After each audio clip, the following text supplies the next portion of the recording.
Hipacondríaca apresenta Surra de Lúpulo. Oi pessoal, bom dia, boa tarde, boa noite. Eu sou Ludmilla, mais conhecida no Instagram como Hipacondríaca. E no programa de hoje, meus amigos, nós vamos falar dos temidos off-flavors na cerveja. E para nos explicar tudinho sobre esse tema, que todo mundo morre de cabelo arrepiado, estamos com André Junqueira e Fernanda Lazari. Eu não vou nem tentar entregar o currículo dessas duas pessoas, porque eles são demais. E eu vou deixar que eles mesmos se apresentem logo para vocês. Antes de pedir que os nossos convidados deem um alô, a gente tem o prazer de informar que esse programa é oferecido pelo nosso mecenas empresarial, Cervejaria Ussá. Agora sim, Fê e André, se apresentem, conte um pouquinho da história profissional de vocês pra gente começar o nosso papo. Olá, muito obrigado por estar nos recebendo mais uma vez. É um prazer estar por aqui. Eu sou André Junqueira. Nós somos da Morada Companhia Etílica, somos um projeto cigano de bebidas e estamos aí no mercado desde 2011 com esse projeto. Somos cervejeiros e destiladores caseiros desde 2009 e temos um histórico grande aí nessa grande caminhada cervejeira ao longo dessa última década e meia, com muitos cursos, né? A gente ministra bastante curso, tanto de produção, de técnicas avançadas, de treinamento sensorial, dessa parte de off-flavors e demais partes da história, desde os primeiros cursinhos lá em 2011, 2012 para caseiros e cerveja de panela até para cursos avançados hoje com as escolas de cerveja. Então a gente está há bastante tempo nessa caminhada. Um prazer poder estar aqui compartilhando um pouco com vocês. Gente, obrigada pelo convite. Antes de mais nada, abrir a cervejinha, porque conversar sem cerveja não tem a mesma graça. Eu sou a Fer Lazari, como o Junca falou. A gente destila, faz cerveja, faz hidromel desde o final de 2009, de forma caseira e também de forma comercial. A gente produz terceirizado com os ciganos desde 2011. Produzimos, além de cerveja, vinhos e hidroméis também comerciais. Estamos tomando uma cerveja de produção própria, azeda, no caso. E eu gosto muito dessa parte de flavors e off-flavors. É um curso que eu fiz ele várias vezes, depois passei a ministrar ele e eu tenho bastante experiência com este curso e, sim, com a reação das pessoas a respeito desse curso e vejo a importância dele na produção de cerveja e outras coisas assim também. Eu sou juíza do BJCP, nível national, de cerveja, hidromel e cidra também. Então, falou em álcool, nós estamos a mil.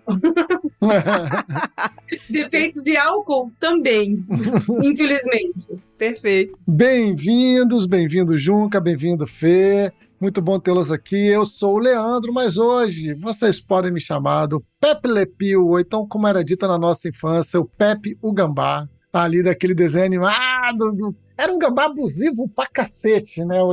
Entendendo melhor hoje, era um gambá abusivo. Mas ele sempre se dava mal no final e eu chorava de rir com isso. Pô, mas no caso, o Pepe Le Pew é o fedorento, ele é o off-flavor, é isso? Ele é o off-flavor, ele puro é o off-flavor, só que ele é apaixonado tá bom. por uma gata e ele fica em cima da gata o tempo todo. Você não lembra desse desenho? Você não teve infância na... Eu lembro, claro que eu lembro, só tô tentando identificar se você tá querendo dizer que ele era o cara especialista em cheiro ou se ele era o próprio off-flavor. Não, ele era o...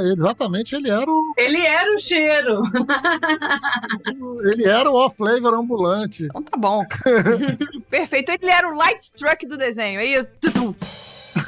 Caralho! E a gente costuma bater esse papo aqui tomando uma cerveja ou algo para acompanhar. O que você tá bebendo aí, Fê? Você e o Juca que já abriram, já entregou um pouco, que é uma azeda. Fala pra gente. Nós estamos com a KJ, que é uma cerveja que a gente fez em conjunto com o JB. É uma sour de caju com um pouco de amburana. Bastante caju. Sensacional. Muito bom. E você, Lud? Eu vou abrir aqui agora. Ainda bem que eu tô gravando meu próprio som. Eu sou independente. E aí a cerveja não entrega porra nenhuma, Brasil. Nenhum. Querer acabar comigo, Brasil. Bom, eu tô com uma cervejaria que meu irmão trouxe de Gonçalves pra mim. Não é da Três Orelhas, não é das Alais, então eu não posso garantir nada. É da Brauseira. É uma IPA. Vamos ver qual é.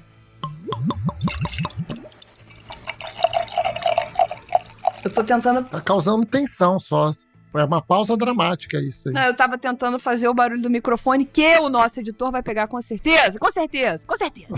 O gambazinho abusivo Pepe Le Pew Light Truck. Você tá bebendo o que aí? Eu vou beber, eu quis fugir de off-flavor. Então eu peguei uma da Ussá, nosso mecenas. Peguei a Presepada, que é a APA da Ussá. Show. Foi o som, Lud? Foi não. Foi não? O Zoom tá querendo acabar com você. Porra, que vacilação. É isso aí. Mas esse aí, esse blá blá blá, vem um pouquinho. Mas tá cheirosaço.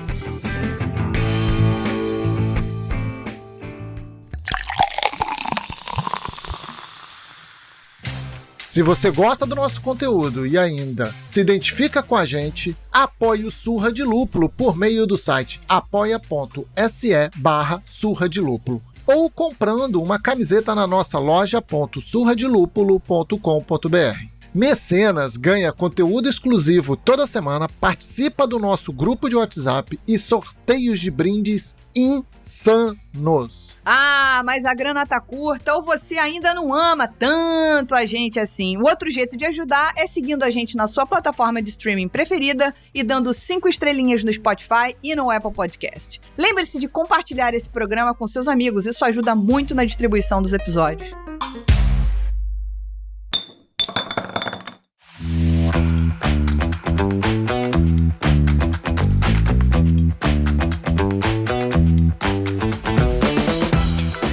Bom, vamos parar de enrolar nossos convidados, tá, Leandro? Porque eles são pessoas que têm mais coisa pra fazer da vida deles. E aí, enfim, vamos partir pras perguntas aqui. Então, eu vou soltar a pergunta. Eu não vou indicar quem fala, mas vocês são marido e mulher. Vocês se estapeiem aí e se resolvam quem vai responder a pergunta.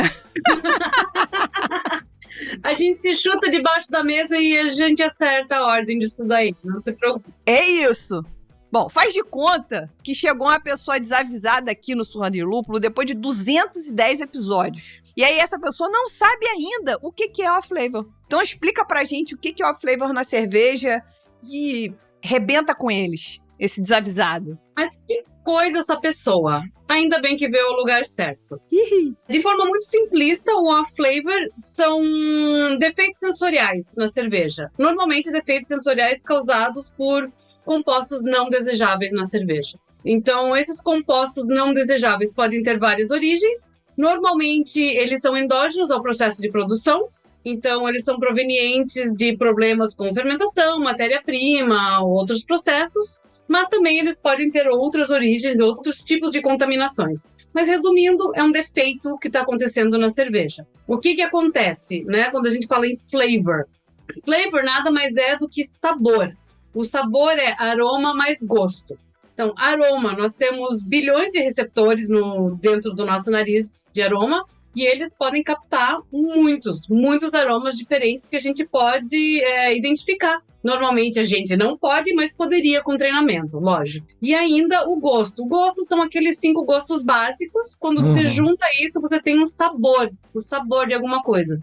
Então, um off-flavor é um sabor e um sabor, né, aroma mais gosto, que tem alguma coisa de errado ali. Daí, a gente tem também os on-flavors ou apenas flavors, que são características que estão ali, que podem ser desejáveis ou positivos. Os off-flavors, quando a gente fala de off-flavors, assim, são muitas possibilidades. Então, né, seria uma característica indesejada, a gente poderia resumir assim, uma característica sensorial indesejada. Mas isso também é um pouco relativo ao estilo, porque são características normalmente geradas pelo processo produtivo, como a Fer falou, porém, alguns estilos aceitam que certas características apareçam, outros não.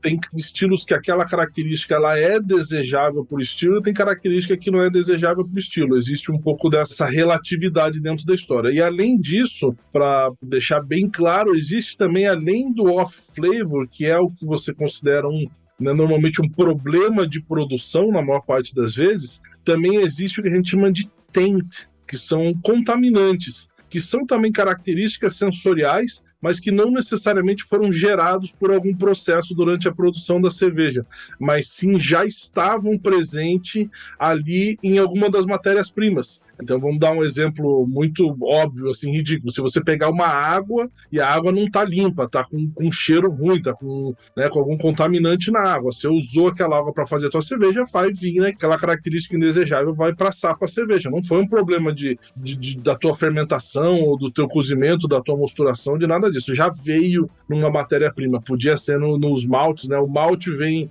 mofado, embolorado. Você usa daquele jeito e vai passar aquela característica desagradável. Então aí nesse caso, né, apesar dele ser também um off-flavor, mas a gente pode categorizar ele né, com essa outra palavra que é um taint, porque ele já veio antes do processo começar. Não se formou, não apareceu durante o processo. Para quem lê bastante na internet, tem duas grafias, né? O flavor com O, F-L-A-V-O-R-S, e o flavor com U, que é o F-L-A-V-O-U-R-S. É a diferença do inglês americano e do inglês britânico. Os dois estão corretos, depende de que tipo de literatura que você está usando. Entendi. Olha que legal. Foi legal você ter falado o lance do... O que às vezes é off-flavor para um estilo, para outro não é off-flavor, né? E aí me lembrou até uma vez que durante um dos conteúdos do Encontro Selvagem, eu acho que foi você mesmo que comentou, Junca, pelo azedume, né? Pelas bebidas azedas, pela acidez, a galera começar até a fazer uma ode aos off-flavors. Então começar a bater palma para erro, porque é selvagem, é natural, então o erro faz parte do jogo, né?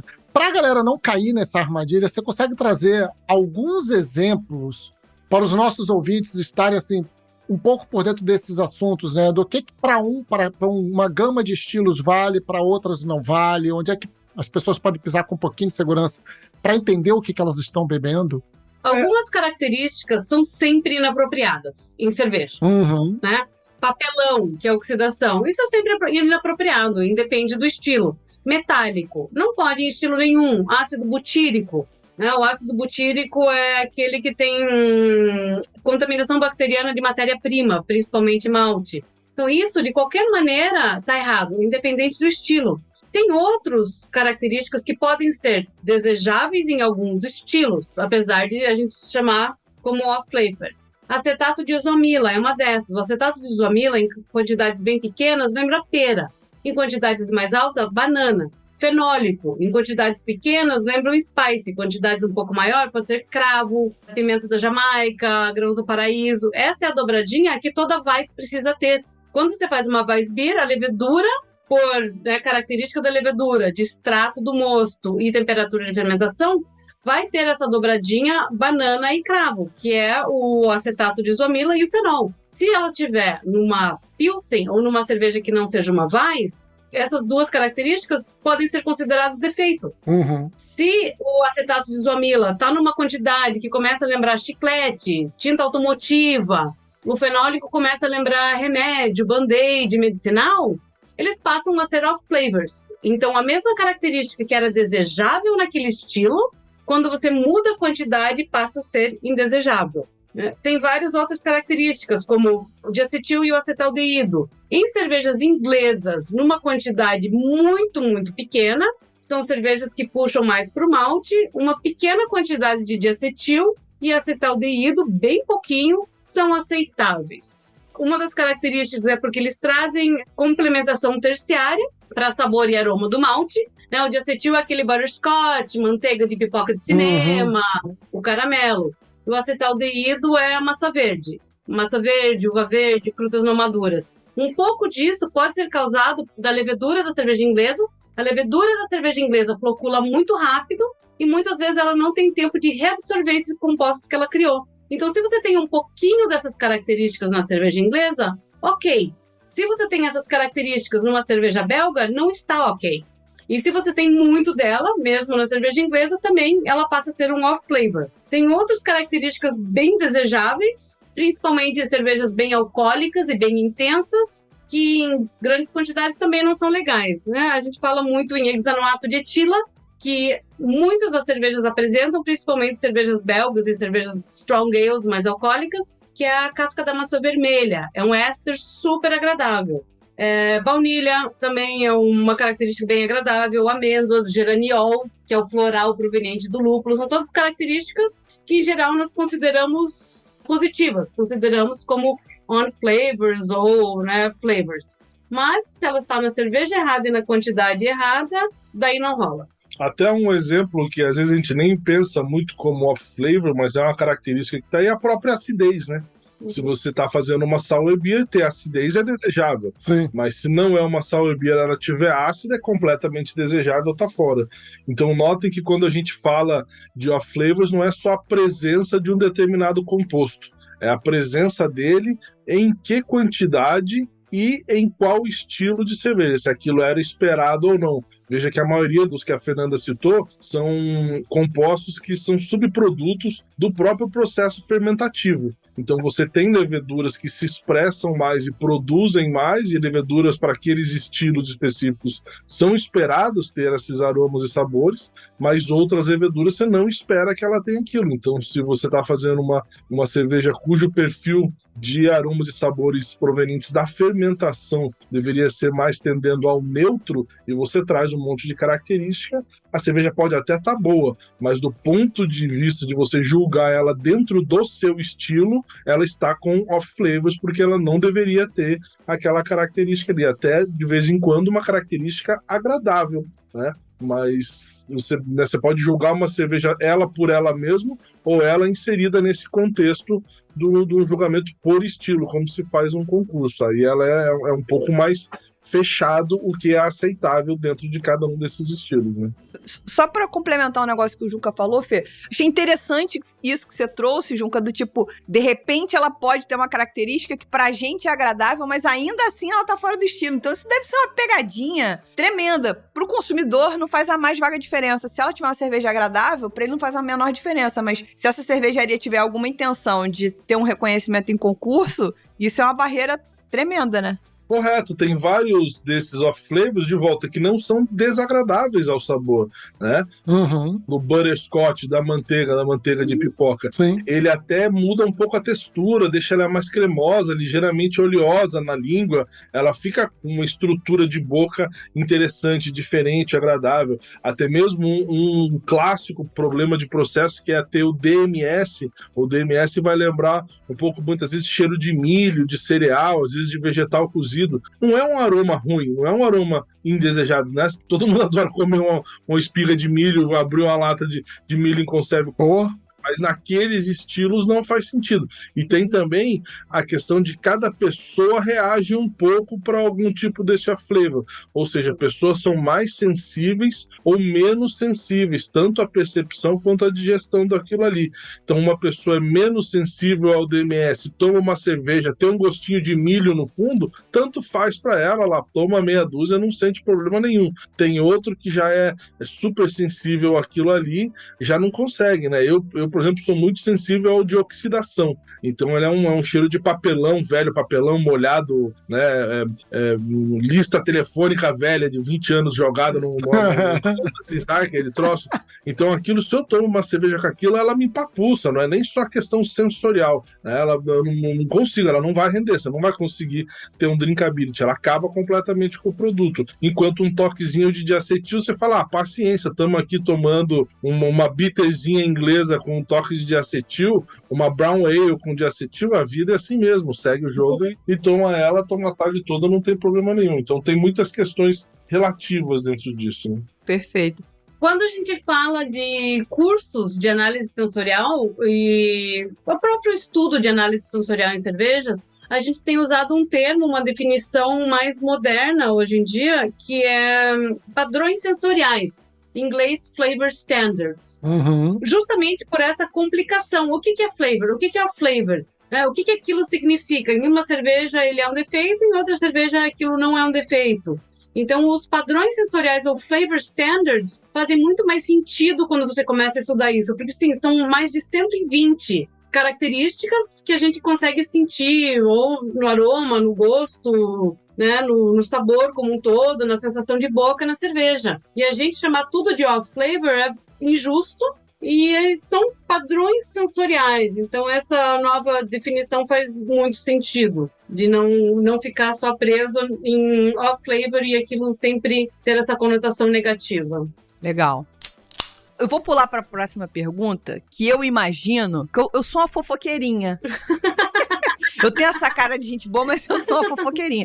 Adoro, manda assim, fofoca, aceito. Então, assim, essa pergunta pode gerar, caso vocês queiram depois mandar no WhatsApp e tal, pra eu saber. Existe algum off-flavor que, quando percebido, tô lá, produzir a cerveja, comecei a provar e tal, ele pode ser corrigido e tornar a cerveja boa novamente? Porque eu já ouvi falar de cervejaria que falou, isso aqui era um estilo, deu zebra, virou outro estilo.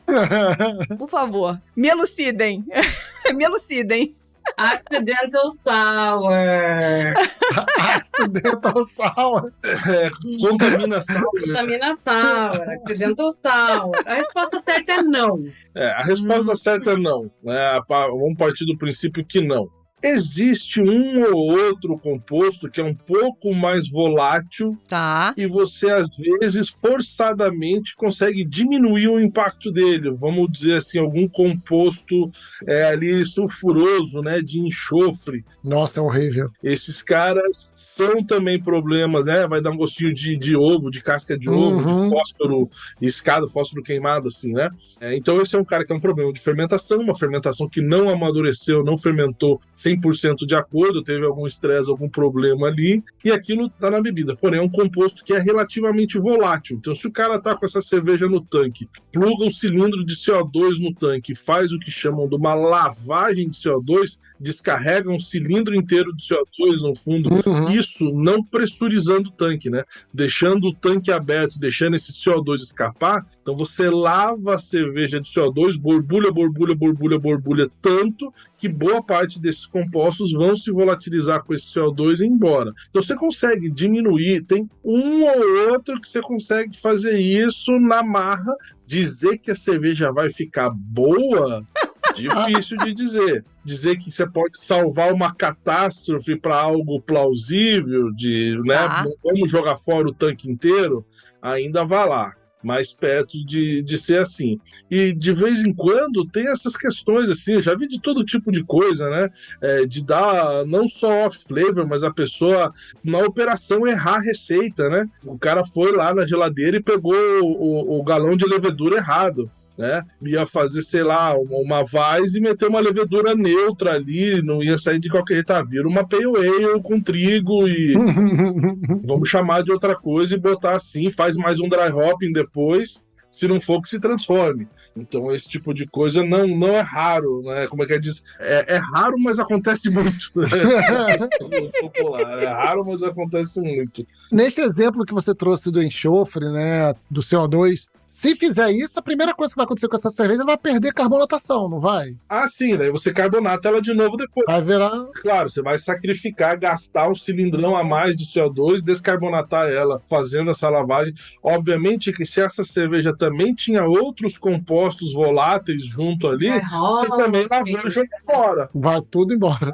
Então você todos também... os aromas delicados, maravilhosos, vão embora junto com o enxofre. Você pode refazer o dry hopping. É isso, né? É o certo? Não, dá pra salvar? Não dá pra salvar. Tá, mas até agora eu não recebi nenhuma fofoca. Mas existem umas coisas malucas, assim, né? Eu lembro claramente de muitos anos atrás, um colega nosso cervejeiro aqui, gente fina, fez umas cervejas e colocou frutas e colocou umas garrafonas grandes, estilo um caseiro, assim, e deixou por aí, até o cara se mudou, foi morar no exterior, foi embora, e eu encontrei um amigo nosso em comum, uns 3, 4 anos depois, e ele falou, nossa, eu ainda tenho umas garrafas daquela época, daquele troço, daquilo lá, você não quer provar? Eu falei, ixi, cara, isso aí é alto risco né? Se vai estar bom ou não, alguma coisa dessa. O cara falou, não, vamos ver, se tiver ruim não dá nada, a gente joga fora, tava guardada, ninguém tomou, não ia vender, era caseira mesmo, não tinha o que ter. Esse cara tinha um restaurante daí. E um dia eu fui no restaurante, ele tinha essas garrafas, ela falou, não ia vender porque era caseira, também não tomei, e estão guardadas lá no fundo até hoje. E aí abrimos, era uma cerveja que era para ser uma cerveja belga, uma blonde ale, uma saison, alguma coisa, não lembro o que era para ser, um jabuticaba.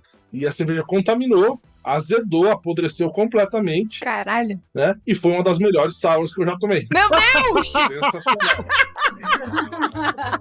Aí eu falei pro cara, tem mais? Ele falou, tem mais várias. Eu falei, me dá todas essas garrafas. As outras todas estavam horríveis, podre, fedorenta, não tinha o que fazer. Aquela, por algum motivo, uma garrafa foi abençoada pelos deuses da podridão e se transformou em algo sensacional. Então, como é que faz? Eu vou lançar uma possibilidade, uma hipótese aqui, Junca. Quanto você tinha bebido antes daquela garrafa? Não, foi na chegada no restaurante, não é história de bêbado, não, cara. Tava inteirinho. O diacetil é um off-flavor que dá para diluir. Então, se tem uma cerveja com um pouco de diacetil, você pode fazer outro lote de cerveja, blendar os dois, ficar com o diacetil mais baixo, né? Ele não vai embora, mas ele reduz um pouco. O próprio Caddy é de gato, tem cheiro de caixa de areia de gato. Nossa Senhora! É um off-flavor que acontece, é muito comum em vinho e em cervejas mais intensas, de refermentação na garrafa, mais alcoólicas. Ele aparece, ele fica um tempo e depois ele pode sumir sozinho. Então é o tipo de coisa que, se a garrafa for bem cuidada, guarda ela por algumas semanas, alguns meses, esse Caddy some.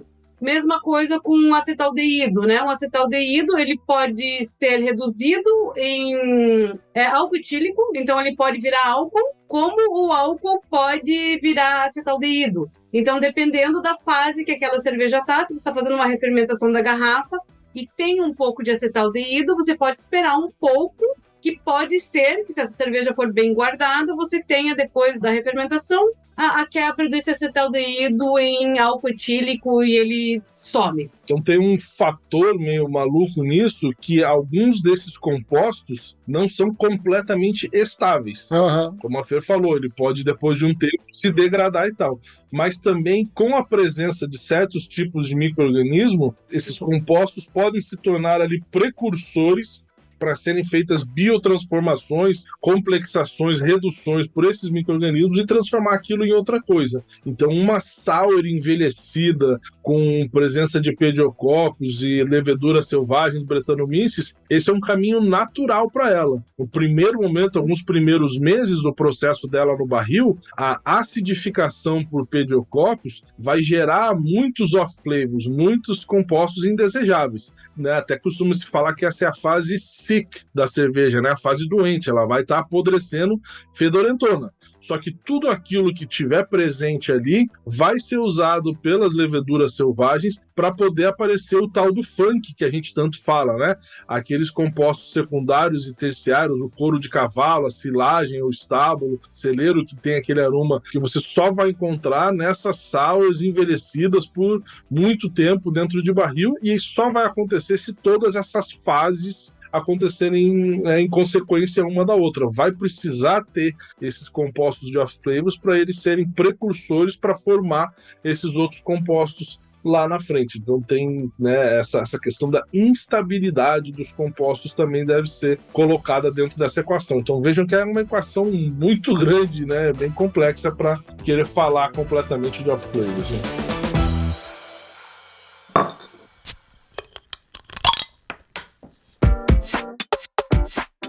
O que vocês estão trazendo para mim já dividiu ali o jogo em dois momentos que talvez para o consumidor padrão isso não seja comum, não seja claro, mas que é a produção, e na produção acontecem diversas coisas e que essas coisas podem ser contornadas ou não, retrabalhadas ou não, ou naturais ou não, e o armazenamento. Depois de fechado e envasado, tem coisas que se salvam no armazenamento e que se estragam no armazenamento. Eu já bebi uma mainstream uma vez no...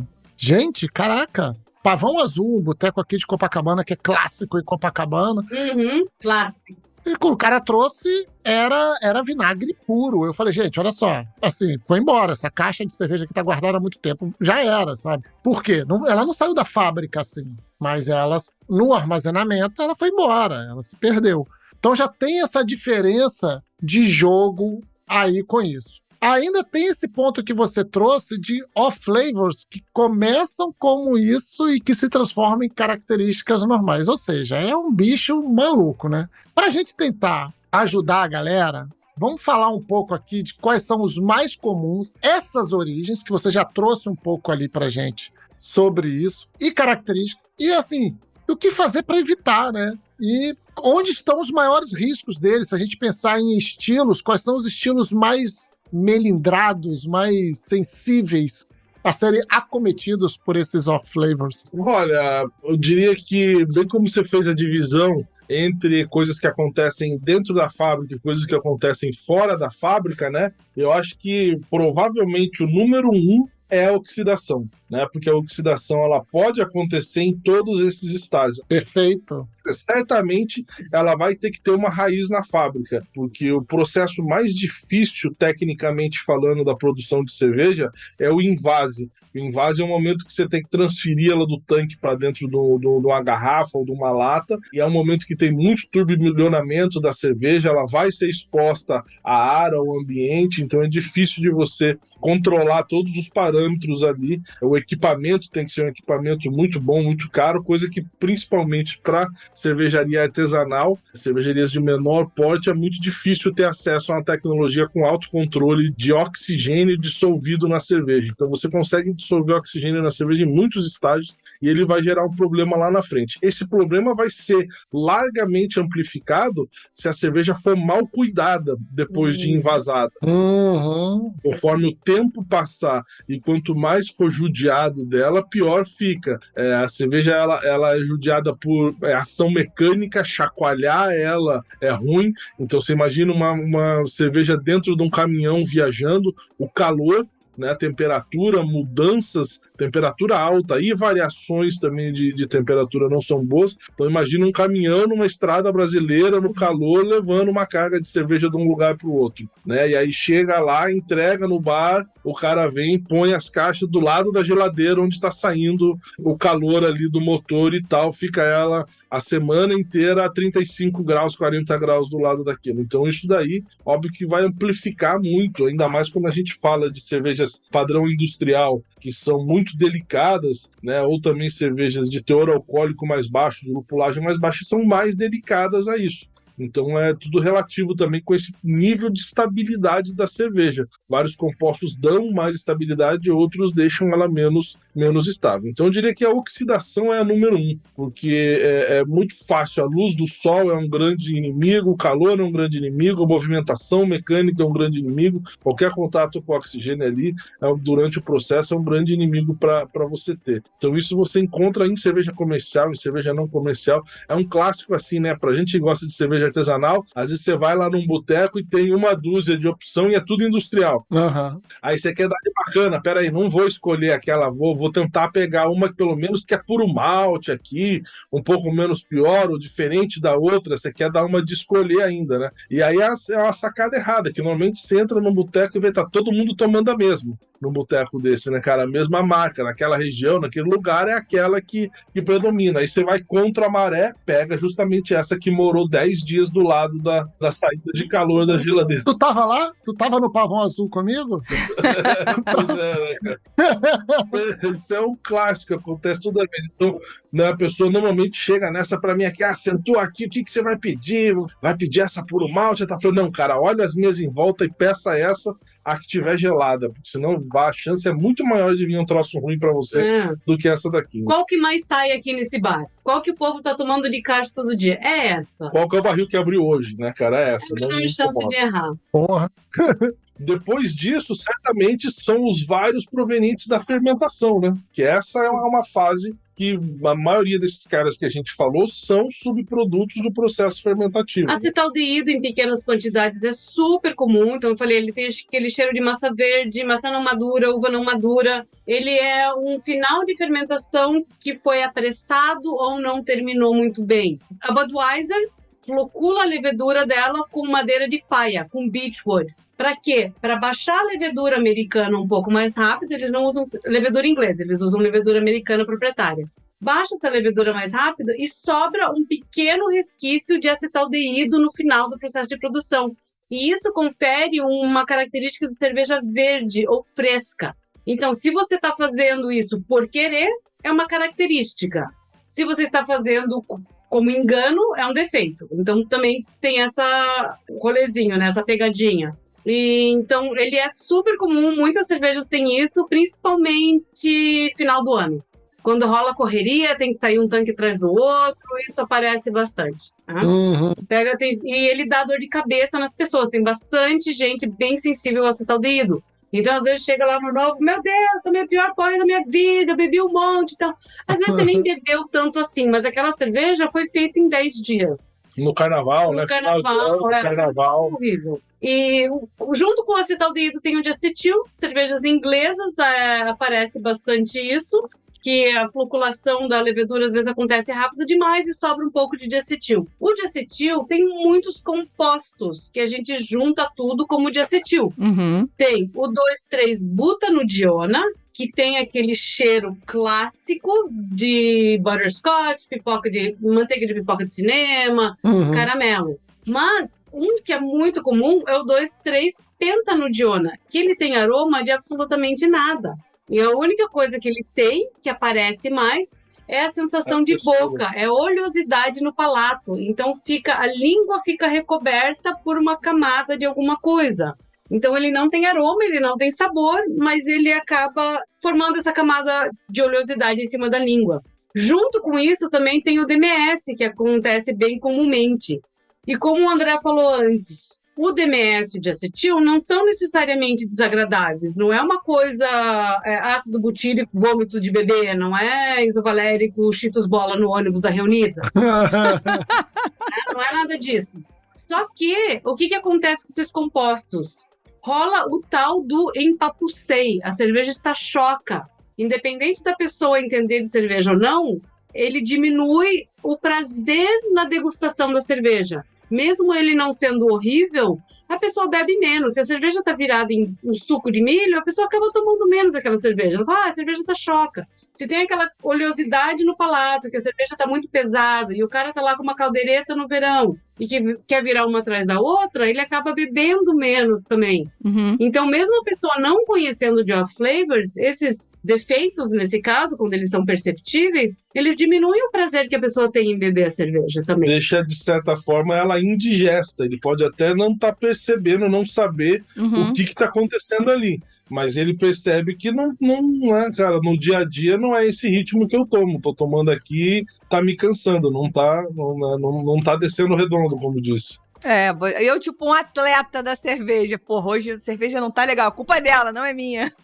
Exatamente. Não, mas é muito boa essa percepção do tipo, do empapuçamento. Às vezes a pessoa realmente, como você falou, não tem o conhecimento pra entender o que tá acontecendo ali, ou a dor de cabeça no dia seguinte. Porra, nem tomei as minhas 200 mil cervejas e tô arrebentada hoje. Mas é muito interessante. Eu só queria fazer uma observação antes da gente partir pra nossa última pergunta, pra quem não é mecenas, mas uma observação sobre o que o Leandro falou de produção e armazenamento. Eu adicionaria uma terceira perna, né, nesse tripé, que é o transporte, que é um pouco do que você falou, né? Agitação, sol, né? Que eu acho que a cerveja de escala industrial sofre, claro, mas a cerveja artesanal sofre pior ainda. Já pensou que delícia você poder mandar a cerveja do Rio para São Paulo num caminhão frigorífico? Coisa linda que não ia ser a gente tomar uma cerveja que vem com esse grau de cuidado. Então, é muito difícil, né? Fica caro para poder fazer isso. É o sonho de qualquer cervejaria, porque as cervejas grandes, elas utilizam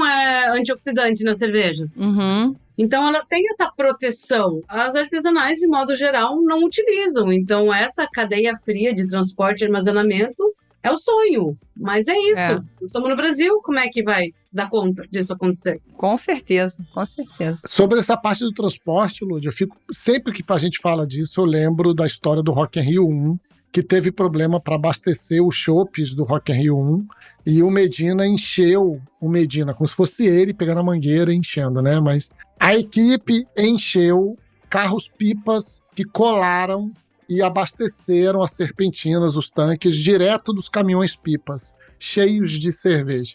Esses caminhões no sol, durante um dia inteiro em janeiro de 1985. Que delícia. Rapaz! Maravilha, que maravilha. Rapaz!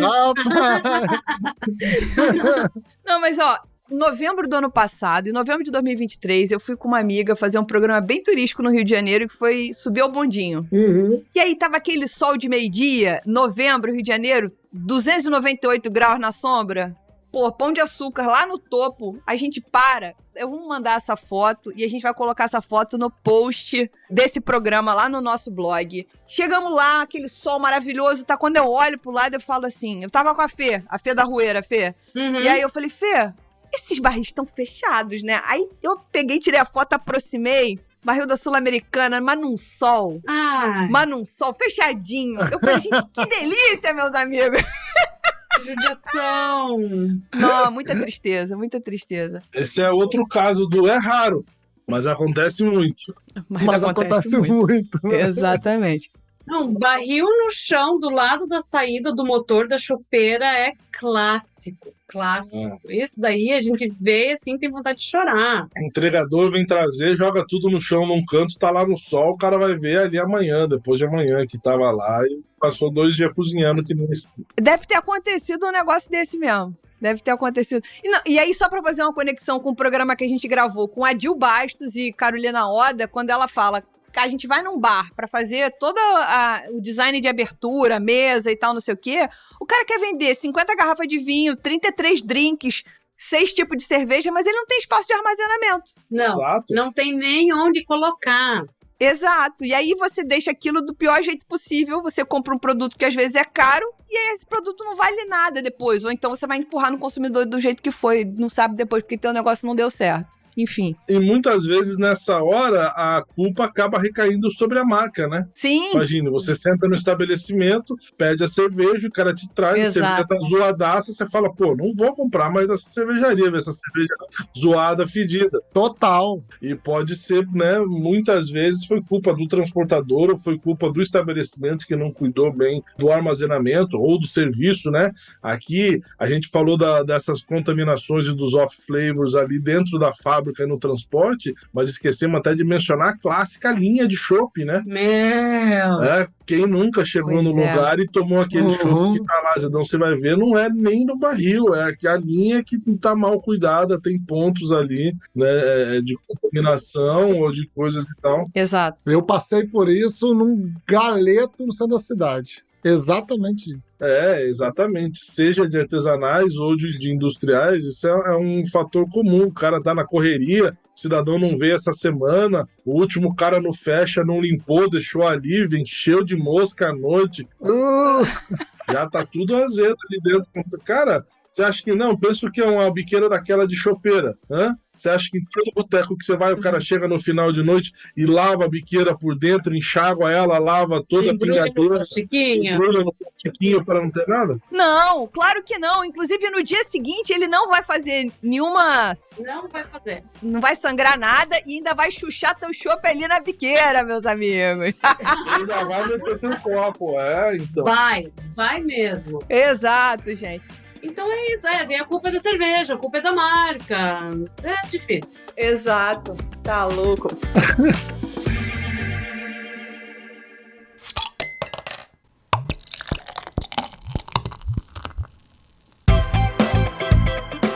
Bom, nós vamos partir para a última pergunta para quem não é mecenas, porque quem é mecenas ainda recebe perguntinha extra. E aqui a gente quer saber quais são os maiores... A gente já entregou um monte desses, mas enfim, só pra gente entregar bloco, que eu sou virginiana. Quais são os maiores pontos de atenção na produção cervejeira que podem trazer off-flavor pra cerveja? Só, aqui é meio que uma recapitulada do que vai cair na prova, entendeu? Que a gente já entregou tudo. Fermentação e sanitização na parte fria. Isso é o grande isso. ponto, né? Tudo começa também da recepção da tua matéria-prima, cuidar dela direito para você não ter os tal dos tentes, né? Não começar desde lá, o cara deixa o malte dele numa sala com umidade, o lúpulo num lugar que não está bem protegido, não está resfriado, tudo mais. Então tudo ali já começa. Mas sem sombra de dúvida, a fermentação é o número 1 e sanitização, limpeza e sanitização de tudo é número 2. Depois diria esses pontos de entrar oxigênio no processo, transferências, mangueiras, invase principalmente, né? E por último, essa parte de transporte, armazenamento e serviço. Acho que se for fazer uma classificação, seria essa a ordem dos fatores mais cruciais aí. Leandro, traz essa pergunta boa que o nosso mecenas que está aqui assistindo a gravação com a gente, O Kaique mandou essa braba pra gente, vai. O Kaique perguntou assim, quais off-flavors indicam apenas um problema? Vou fazer as aspas, que eu tô para contar isso aqui. Durante o programa inteiro, a Fê estava fazendo aspas. Eu faço o tempo inteiro. Não sei o que, aspas. Eu assim, Ninguém tá vendo nada, né? é coisa, cheiro de ovo, aí o ovo entre aspas, cheiro de não sei o que, aspas. Eu assim, olha, ali tem perigo. Então, quais off-flavors indicam apenas um problema e quais indicam uma contaminação ou apodrecimento mais perigoso? Ou seja, o que vai causar dano na saúde. O perigoso, vou falar assim, que ele é bem difícil. Por conta Por do sorte, pH... A cerveja tem álcool. A cerveja tem álcool e tem pH baixo, né? A cerveja é sempre ácida, né? Mesmo as cervejas não sours estão num pH ali perto de 4,5 a 5, é o pH padrão de uma cerveja tradicional pronta. Então, no pH mais baixo é muito difícil você encontrar alguma coisa que vai ser patogênica do ponto de vista de saúde humana.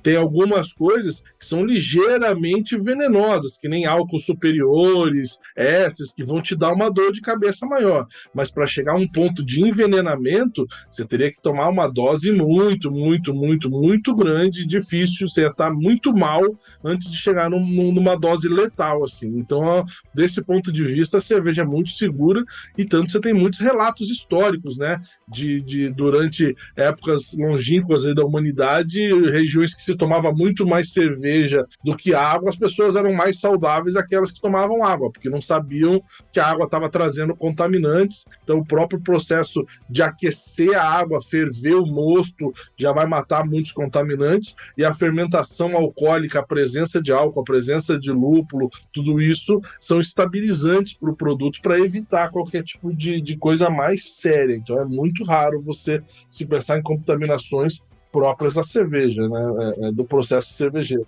Eu acho que ele estava aqui na cabeça, quando ele pergunta de apodrecimento perigoso ou contaminação, o que passa na cabeça de qualquer pessoa que toma cerveja artesanal quando fala em contaminação perigosa? Baker. Claro, exatamente. Então eu acho que é mais ou menos por aí, que foi ele usou um líquido que não era alimentício para poder resfriar a parada. Usou, vazou, sei lá que cate. Mas aí... Isso não tem nada a ver com a cerveja. Isso é uma indústria de alimentos fazendo cagada gigantesca, né? Isso foge da questão cerveja ou não cerveja, né? Isso não é um off-flavor. Isso, e foge da questão cerveja. Aquilo poderia ter acontecido num tanque de leite, nós já não tivemos contaminações, né, no leite? Sim. Danoninho, Todinho, sei lá que cate. Tipo, podia ter sido uma indústria de suco, de laticínios, de leite, de qualquer coisa, que estava usando um produto impróprio que o equipamento não tinha manutenção adequada, vazou, né? A história ali para dentro do produto. Então, aquilo foge, acho que, do tema cerveja ou não cerveja. Qualquer coisa teria sido contaminada por um troço completamente exógeno ao processo ali, que não devia nunca ter estado ali, né? Tem alguns compostos, como o DMS e o diacetil, por exemplo, que são super comuns, que eles podem ser pelo processo de produção. Então, se você tem uma pequena quantidade de DMS ou de diacetil, o diacetil foi feito pela levedura e não foi limpo pela levedura, o DMS tinha precursores ali, e os precursores não conseguiram sair durante a fermentação ou maturação, a fermentação, maturação. E esses precursores ficaram. Eles dão um off-flavor, mas eles não são provenientes da contaminação necessariamente. Porém, bactérias que contaminam a cerveja fazem exatamente esses dois compostos. Então, linha de chopp mal suja é clássico. DMS, diacetil, ácido acético. Clássico. Você pega ali, cheirou, tá meio azedo. DMS, tem o diacetil, tem o ácido acético. Aí vem um pouco daquela questão do limiar, né? Do threshold. Quanto é? Se você pega uma cerveja e você nota um leve de acetil, você já vai normalmente pensar que é uma questão da fermentação. Mas se ela tiver uma bomba de diacetil, a levedura cervejeira não consegue fazer tanta. Só quem consegue são contaminantes, normalmente pediococcus nesse caso. Então, mesmo que ela não tenha acidificado, se tiver aquela bomba de diacetil, você fala, cara, isso aqui, pela quantidade, o composto é o mesmo, mas pela intensidade, pela quantidade, já vou dizer que é muito maior a chance de ser uma bactéria do que uma levedura que conseguiu fazer isso. Aí sim, é uma contaminação, e não um probleminha. Perfeito. Nossa, muito bom. Bom, eu vou falar pra vocês que o Leandro vai deixar a perguntinha do Mecenas, mas eu já queria agradecer a esses dois convidados maravilhosos que entregam essa quantidade de conteúdo. Pega o balde de conteúdo, blá! Com essa cara plácida. Com essa cara que como se nada tivesse acontecendo. Como se a gente fizesse isso toda semana. Será, menina? Será que é isso, então? Como se a gente fosse uns malucos obcecados pelo assunto, né? Vocês pedem e a gente entrega. Ainda bem, gente. Ainda bem que tem pessoas assim como vocês que sabem muito e que conseguem entregar pra gente desse jeito didático, meus amigos. Então, queria agradecer ao Junca. É um prazer conhecê-lo aqui, ó, em vídeo, pessoalmente. E a Fernanda, mais uma vez, maravilhosa, que toda vez... Fê, me ajuda nisso aqui. Fê, me indica alguém. Fê. Fora que é a melhor colecionadora de figurinhas do WhatsApp do universo. Ai, sou! Ai, com certeza. Muito obrigada, meus amigos. Foi um prazer estar aqui com vocês, hein? Valeu. Obrigada pelo convite, sempre ótimo estar aqui. Gente, muito obrigado. Eu adoro. Toda vez que a gente fala de off-flavor, tem uma coisa que fica no fundo da minha mente. Assim, quem foi que lambeu sela de cavalo? Quem foi que mastigou o papelão? Sabe? Porque, cara, as referências são referências muito surreais. O próprio Kerry, né? Que é caixa de areia de gato. Será que a pessoa só cheirou? Mas olha só, a caixa de areia de gato, eu tenho gatos em casa, a Lilo e o Doritos. Eu sinto o cheiro quando eles fazem o que eles têm que fazer lá. Então, na hora que você falou, bateu. Agora, sela de cavalo... Mas é porque você não tem uma fazenda. Se você tivesse uma fazenda, você ia falar, me relaciono com um curral, sim. Talvez seja isso que está faltando na minha vida. É possível. Porra, claro. Você não foi exposto. Troca esse gato por um aras. É baratinho, é a mesma coisa. Vai, velho da van. Muito obrigado, gente. É sempre uma aula trocar com vocês. Eu fico muito feliz de vocês estar aqui com a gente. E, para você que não é mecenas, você não vai ouvir a continuação do nosso papo. Agora, se você for mecenas... Você vai ouvir quando a gente vai falar sobre cervejeiros caseiros, juízes de concurso, cervejeiros profissionais amadores que fazem parte do nosso universo de mecenas. Não sei se você sabe disso. Então, a gente vai perguntar para eles sobre a calibração sensorial para juízes, ou seja, como elas e eles aprendem como funciona e qual frequência essa calibração precisa ser feita, como saber cheiro de curral, como saber o papelão, como saber quando isso está errado e quando isso está certo, como é que funciona tudo isso, a gente vai desmembrar daqui a pouco. Se você virar mecenas, você recebe, tá? Fica a dica.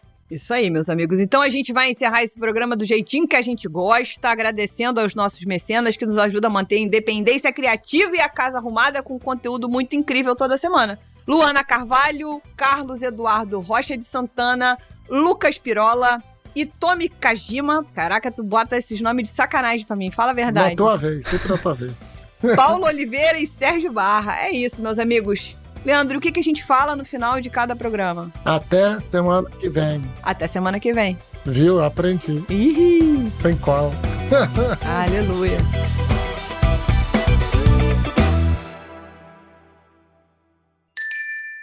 Beba local. Beba com moderação.